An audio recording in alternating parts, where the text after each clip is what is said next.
والله بجد بلاش حنيكة في البداية وتروح تجيب لعيب تقول له محدش جايبه فهنجيبه. ممكن يعمل حاجة نتحنيك في البداية. لازم تجيب اللاعب اللي تلاقي عليه ملكية عالية قوي وتلاقي كل الناس اللي جايبينه لحد ما نشوف بس في اول جولات الفرقة هتلعب ازاي، التشكيلة الاساسية وكل حاجة. ففيديو النهاردة هيبقى لعيبة لازم تبقى موجودة في تشكيلتك، لازم أن تاخد منهم ناس في تشكيلتك تبقى موجودة من اللعيبة دي، لعيبة بقى اكتر ملكية واللعيبة المهمة في الفرق. فما تنساش تشترك في قناة وفعل الجرس عشان يوصلك جديد. ويلا بينا نبدأ في أول مركز هو حراسة المرمى. أول حارس هنتكلم عنه هو كليهر، حارس برينتفورد اللي جاي من ليفربول.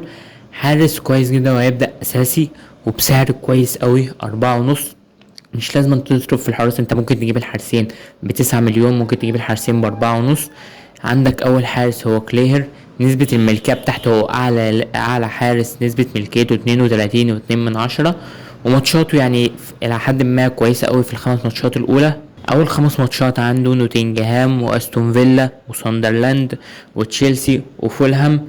يعني ممكن بس الماتش اللي هيبقى أقوى ماتش تشيلسي، واللي بعده هيبقى أستون فيلا. باقي الماتشات ساندرلاند وفولهام هيبقوا ماتشات سهلة.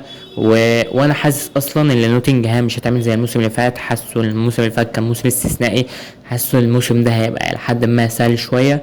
فانا شايف برضو ماتش نوتنجهام مقبول لحارس برينتفورد كليهر. وكمان القانون الجديد للحراس لو صد من بره ال18 هياخد نقط وكده، فكليهر هو اول خيار انا ذات نفسي يعني حاطه في تشكيلتي. وكمان ملكيته عالية 32.2 من 10. الحارس التاني هو حارس نوتنجهام سيلز ب5 مليون، نسبة ملكيته واصلة لحد 18%. أول 5 ماتشات عنده برينتفورد، كريستال بالاس، وستهام، أرسنال، بيرنلي. فممكن هو الماتش اللي هيبقى صعب قوي هو ماتش أرسنال، غير كده الماتشات سهلة فانت ممكن تجيبه هو وكليهر ادي 9.5 وتبدل ما بينهم. الماتش سهل يعني ماتش كليهر سهل تبدأ بيه، ماتش سيلز سهل تبدأ بيه. فتعمل تبديلات ما بين الحراس، فدول خيارين ممتازين جدا. انا ذات نفسي دول اللي انا هبدأ بيهم لحد دلوقتي في التشكيلة المبدئية. يعني اظن انا وصلت للتشكيلة النهائية، هنزل كده فيديو عن التشكيلة النهائية، بس انا لحد دلوقتي مقتنع بكليهر وسيلز، فدول اللي انا احتمال كبير قوي ابدأ بيهم في تشكيلتي. وكمان في حارس كمان تلاتة هو بتروفيتش، حارس بورنموث الجديد. ملكيته واصلة لحد 5.3 من 10، مش ملكية كبيرة أوي بس هو حارس كويس. وقيمته 4.5 مليون.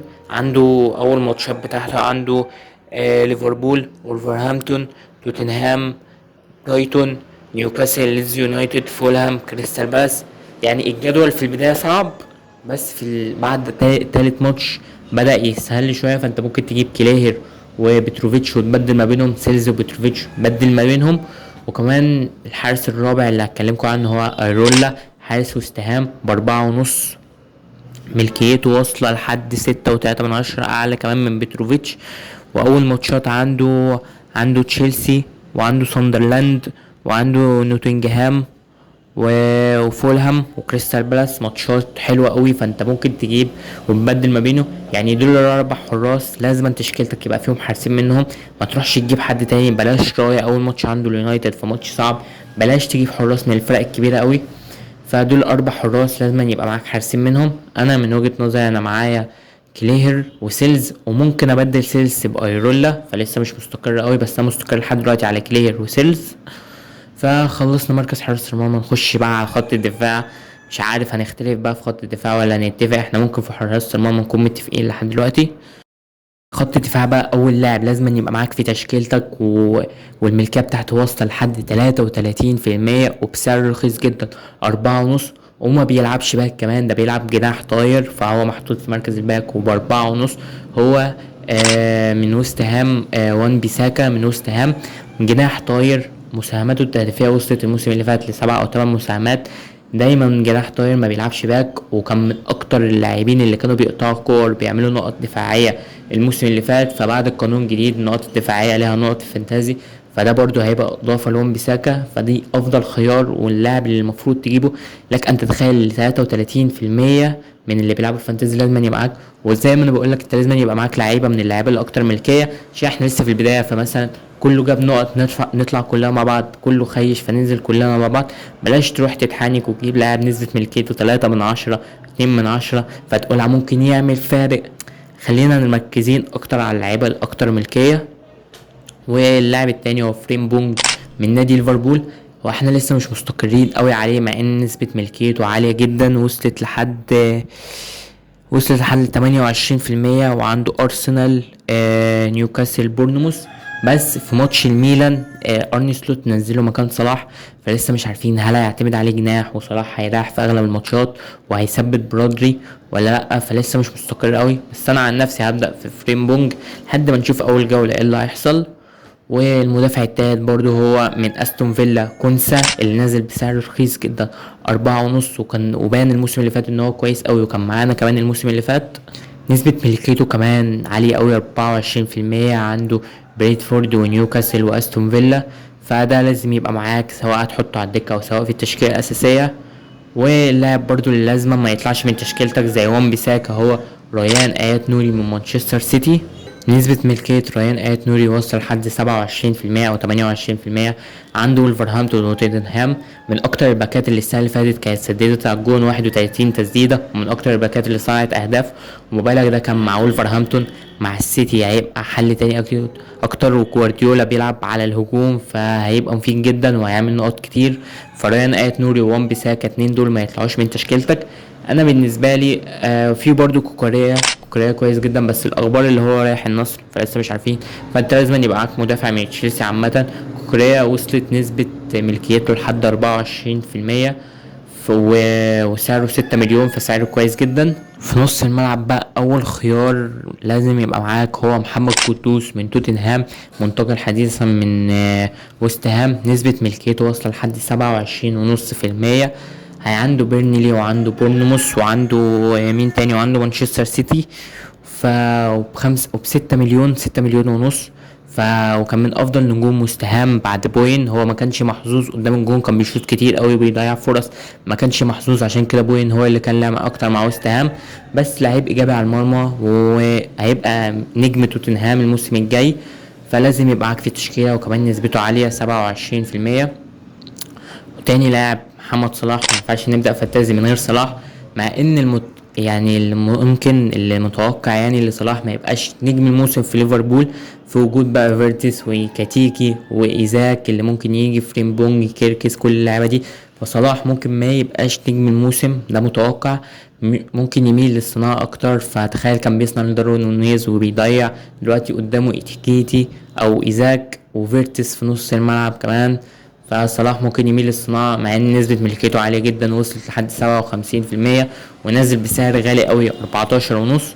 بس ما ينفعش نبدأ فانتازي من غير صلاح. واللاعب التالت اللي جنبه برضه من ليفربول، اللي نسبة ملكيته وصلت لحد 34.5 ب8 مليون او 8 مليون ونص، هو فيرتس. لعيب عنده حلول في التسديد والصناعة، من اهم نجوم باير ليفركوزن السنتين اللي فاتوا، وهيبقى من اهم نجوم وسط الملعب في الدوري الانجليزي كله.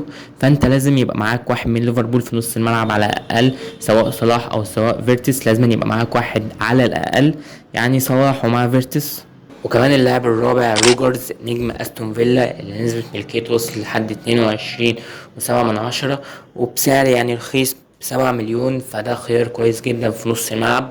وبرده في موبيمو من مانشستر يونايتد، خيار كويس قوي، لان نسبة ملكيته وصلت لحد 18%، ومتوقع لو هيبقى من نجوم مانشستر يونايتد.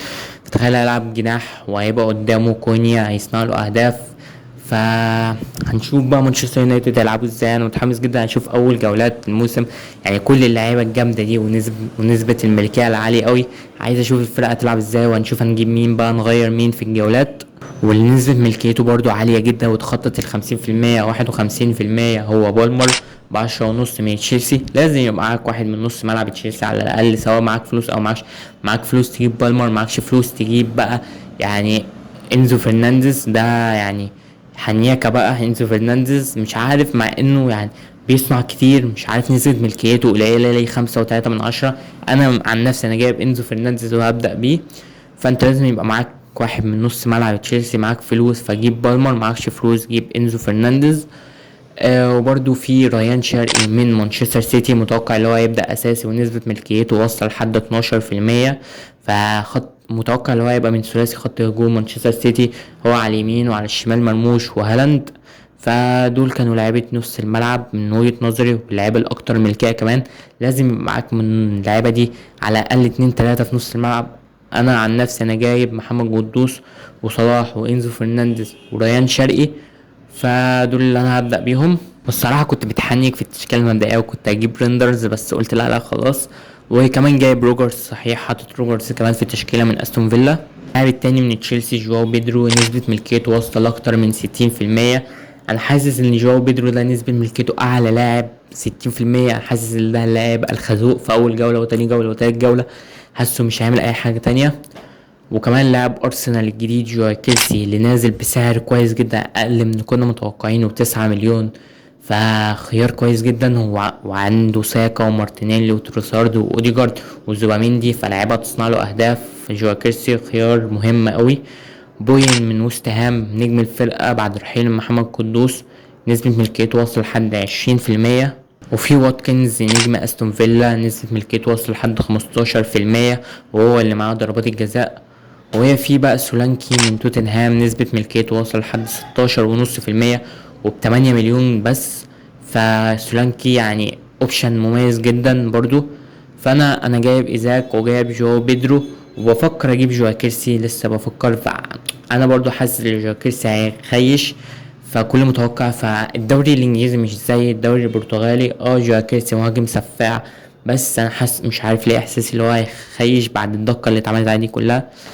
ففي النهاية قول لي برضو انت هتجيب مين من اللعيبة دي؟ من وجهة نظري انت لازم يبقى معاك من اللعيبة دي على الأقل 3 4 لعيبة في تشكيلتك الأساسية. من الحاجة وعشرين لاعب اللي أنا قلتهم دول لازم يبقى معاك في تشكيلتك الأساسية حد منهم. فانزل قول لي في الكومنتات هتعمل ايه في تشكيلتك، وما تنساش تكون فاز جزء كل جديد.